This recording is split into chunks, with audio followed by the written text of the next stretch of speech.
Oke, kita ada di segmen kedua dari Tech Days tentang database di Awan atau SQL Azure.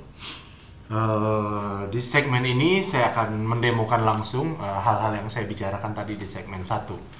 Jadi seperti yang rekan-rekan bisa lihat di sini, ini adalah portal dari Windows Azure Platform, di mana di situ ditunjukkan berbagai services yang ada di Azure, misalnya hosted services, data sync, reporting, service bus dan caching, virtual network. Dan yang akan kita bahas kali ini adalah tentang database. Ya.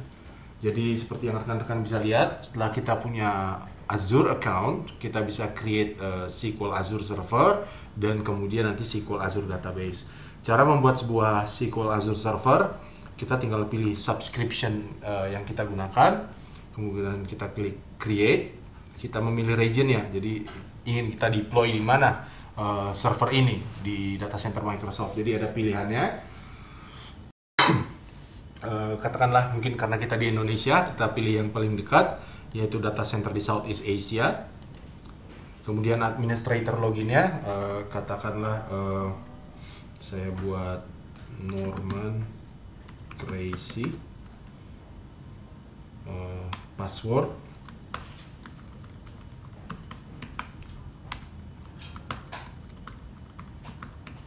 oke. Kemudian saya klik next. Dan kita harus mendefinisikan dulu IP mana yang kita beri akses untuk mengakses SQL Azure ini. Jadi saya bisa put IP saya, kita beri nama rules-nya dulu, IP mana yang boleh mengakses.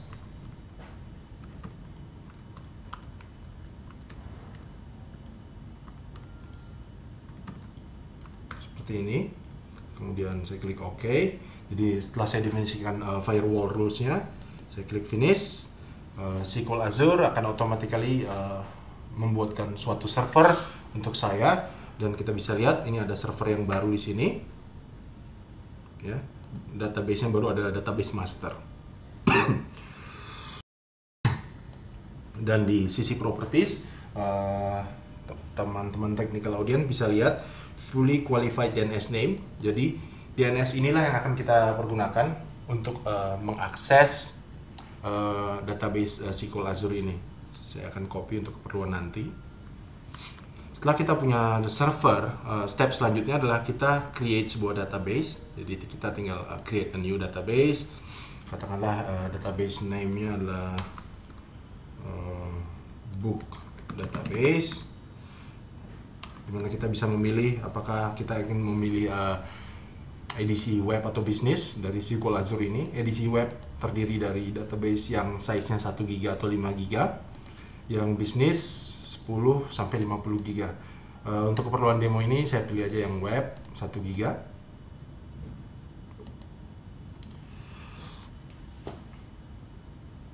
Ada exception. Saya coba sekali lagi.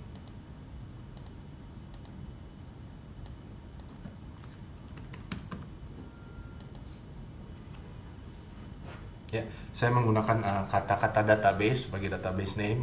Rupanya itu menyalahi aturan main atau best practices. Kemudian database saya sudah jadi, ya, books. Saya bisa mencoba test connection. Jadi database saya sudah up di cloud di data center Microsoft. Saya tinggal test connectivity. Ya. Saya login sebagai Norman Gracie. Ya, kemudian saya diminta passwordnya. Saya klik connect. Ya, sukses, saya bisa connect. Selanjutnya, saya akan coba manage database yang baru saya create. Kita akan dibawa ke management portal dari SQL Azure ini, ke database books, dengan user tadi yang saya gunakan adalah Norman Gracie. Passwordnya saya di challenge lagi. Ya, saya coba logon.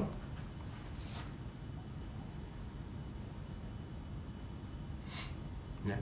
Ini adalah manajemen portal dari SQL Azure. Seperti rekan-rekan bisa lihat, jadi statistik dari penggunaan SQL Azure saya ditampilkan di sini. Saya mungkin sekarang akan create sebuah tabel baru. Saya kasih nama misalnya tabel author, ya, terdiri dari beberapa kolom, katakanlah first name, varchar 50, kemudian last name, varchar let's say 50 juga. Ya, saya bisa add another column, katakanlah email, ya. Saya set sebagai varchar juga, let's say 30. Saya add lagi another column, katakanlah phone, ya. Saya set ya varchar juga, let's say 20, ya. Kemudian saya save, ya. Jadi kita bisa lihat di sini database yang baru di create, ya. Di situ ada tabel author, ya. Oke. Terus saya bisa mengisi data di situ. Saya bisa add row. Jadi katakanlah ID 1 Norman Sasono.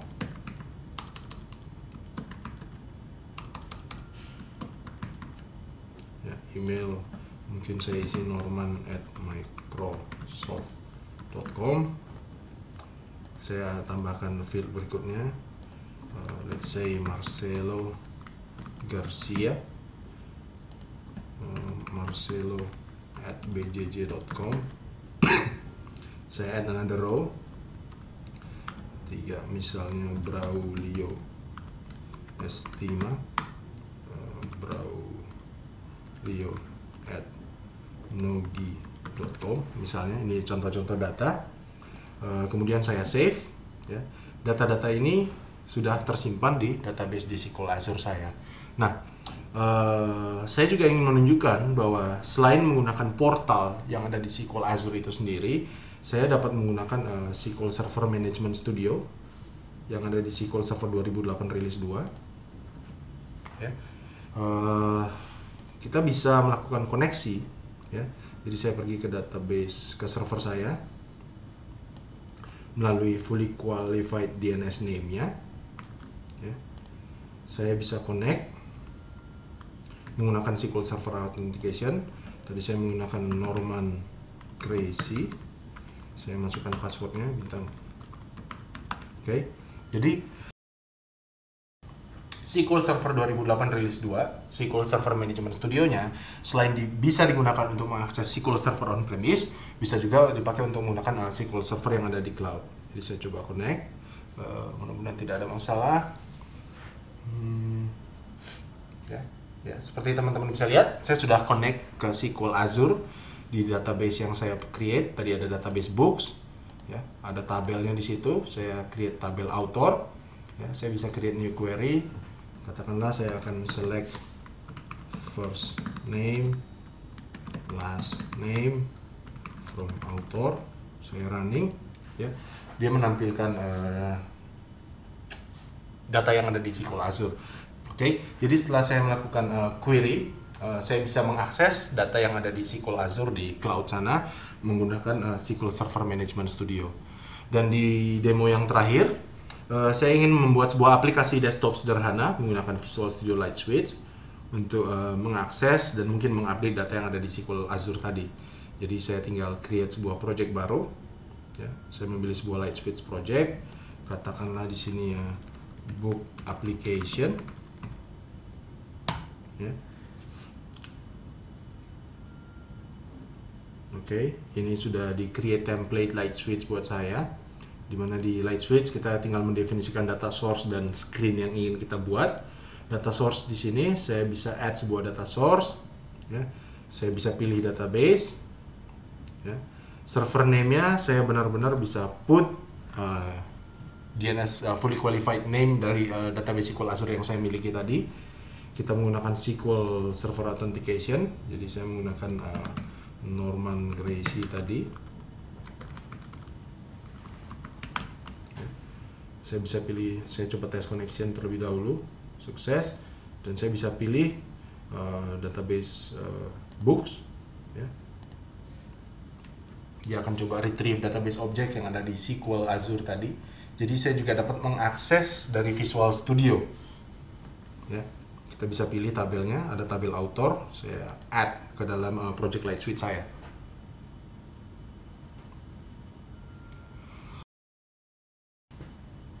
Ya, jadi seperti yang rekan-rekan bisa lihat, ada satu database author sudah terkonek dari aplikasi Light Suite saya.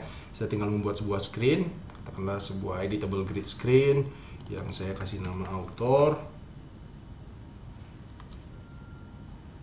Ya. Book author. Ya. Screen datanya saya pilih dari database di tabel authors tadi. Ya. Jadi screen saya sudah connected dengan tabel author yang ada di SQL Azure. Sekarang saya coba running aplikasi Light Switch ini, jadi sebuah aplikasi desktop. Ya. Ya.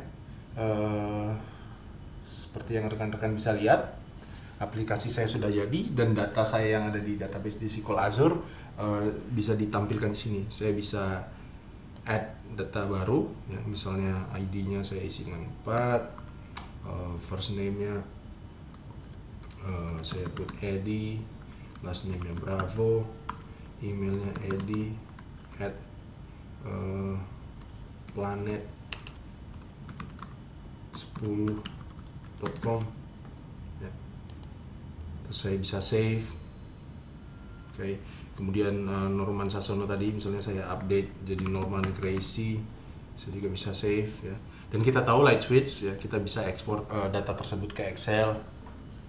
Jadi itu fitur Light Switch-nya sendiri. Namun demikian data yang saya update, saya tambahkan semua langsung masuk ke SQL Azure. Jadi kita bisa lihat lagi di sini, ya. Di manajemen portal saya pergi ke tabel, ya, kita bisa lihat datanya, ya. Ya, saya coba refresh, ya. Norman sudah berubah jadi Norman Gracie, Edi Bravo juga sudah ditambahkan ke recordnya ke tabel author tersebut. Jadi seperti yang rekan-rekan bisa lihat, kita dapat membuat dan memanage database ada di SQL Azure dari portalnya SQL Azure sendiri, dari SQL Server Management Studio maupun dari Visual Studio. Jadi kalau saya summary-kan, sebelum saya summary-kan, ada satu hal yang ingin saya tambahkan gitu. Jadi SQL Azure memang analog, mirip dengan SQL Server, tapi bukan berarti seluruh fitur yang ada di SQL Server juga ada di SQL Azure. Saat ini di November 2011, berikut, ya, jadi tabel, store procedure, trigger, index, views, special types itu disupport oleh SQL Azure, tapi hal-hal seperti data types, sparse column, file stream, partitions, full text index, dan SQL CLR belum available di SQL Azure. Tentang database editionsnya tadi kita udah lihat, jadi ada dua, web dan business. Ini lebih ke size dan pricingnya nanti. Oke. Saya sampaikan lagi, jadi SQL Azure adalah relational database yang ada di cloud, di data center Microsoft, yang memprovide highly available cloud database service. Jadi managed service, kita bisa fokus ke logical management, scale on demand, bisa mengikuti roller coaster naik turunnya loads, dan innovate faster, developer dapat menggunakan existing tools, skill set, dan experience untuk membuat database di Azure maupun untuk memanage database tersebut, termasuk untuk insert, update, dan delete data yang ada di situ.